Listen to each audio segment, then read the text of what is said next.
You got people like this around you. Country's full of them now. People walking around all day long, every minute of the day, worried about everything.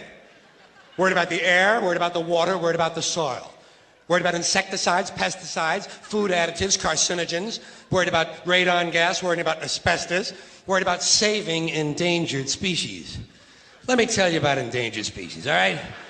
Saving endangered species is just one more arrogant attempt by humans to control nature. It's arrogant meddling. It's what got us in trouble in the first place. Doesn't anybody understand that? Interfering with nature. Over 90%, way over 90% of all the species that have ever lived on this planet, are gone. They're extinct. We didn't kill them all. They just disappeared. That's what nature does. They disappear these days at the rate of 25 a day. And I mean regardless of our behavior. Irrespective of how we act on this planet, 25 species that were here today will be gone tomorrow. Let them go gracefully. Leave nature alone. Haven't we done enough? We're so self-important. So self-important. Everybody's going to save something now. Save the trees, save the bees, save the whales, save those snails. And the greatest arrogance of all, save the planet. What? Are these people kidding me? Save the planet? We don't even know how to take care of ourselves yet. We haven't learned how to care for one another. We're going to save the planet? I'm getting tired of that.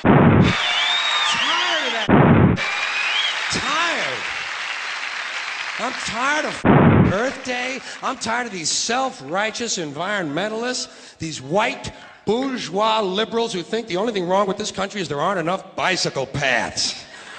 People trying to make the world safe for their Volvos.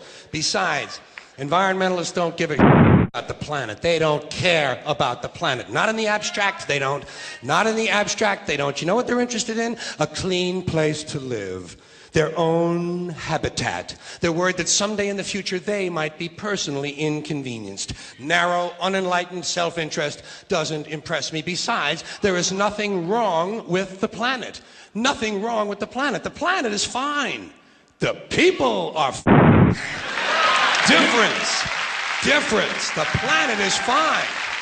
Compared to the people, the planet is doing great. It's been here 4.5 billion years. Did you ever think about the arithmetic? Planet has been here 4.5 billion years. We've been here, what, 100,000? Maybe 200,000? And we've only been engaged in heavy industry for a little over 200 years. 200 years versus 4.5 billion. And we have the conceit to think that somehow we're a threat? That somehow we're going to put in jeopardy this beautiful little blue-green ball that's just a-floating around the sun? The planet has been through a lot worse than us. Been through all kinds of things worse than us.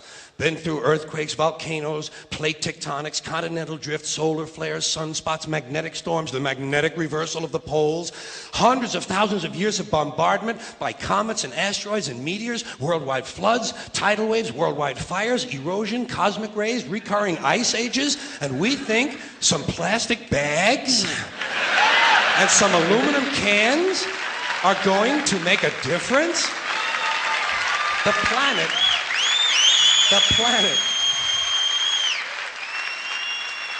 planet isn't going anywhere. We are. We're going away. Pack your folks. We're going away. And we won't leave much of a trace either. Thank God for that. Maybe a little styrofoam. Maybe. Little styrofoam. Planet will be here and we'll be long gone. Just another failed mutation. Just another closed-end biological mistake. An evolutionary cul-de-sac. The planet will shake us off like a bad case of fleas. A surface nuisance. You want to know how the planet's doing? Ask those people at Pompeii who are frozen into position from volcanic ash how the planet's doing. Want to know if the planet's all right? Ask those people in Mexico City or Armenia or 100 other places buried under thousands of tons of earthquake rubble if they feel like a threat to the planet this week. How about those people in Kilauea, Hawaii who build their homes right next to an active volcano and then wonder why they have lava in the living room? The planet will be here for a long, long, long time after we're gone, and it will heal itself, it will cleanse itself, because that's what it does. It's a self-correcting system. The air and the water will recover, the earth will be renewed, and if it's true that plastic is not degradable, well, the planet will simply incorporate plastic into a new paradigm, the earth plus plastic. The earth doesn't share our prejudice towards plastic. Plastic came out of the earth. The earth probably sees plastic as just another one of its children. Could be the only reason the earth allowed us to be spawned from it in the first place. It wanted plastic for itself. Didn't know how to make it. Needed us.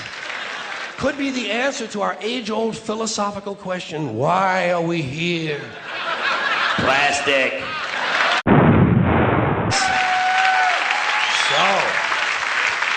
So, the plastic is here, our job is done, we can be phased out now, and I think that's really started already, don't you? I mean, to be fair, the planet probably sees us as a mild threat, something to be dealt with, and I'm sure the planet will defend itself in the manner of a large organism, like a beehive or an ant colony can muster a defense. I'm sure the planet will think of something. What would you do if you were the planet trying to defend against this pesky, troublesome species? Let's see, what might... viruses. Viruses might be good. They seem vulnerable to viruses.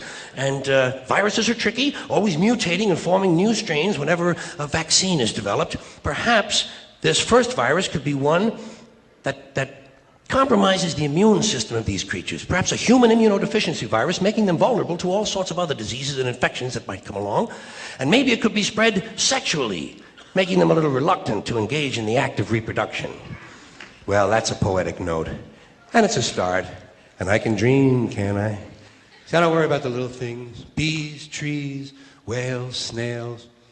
I think we're part of a greater wisdom than we will ever understand. A higher order. Call it what you want. Know what I call it? The big electron.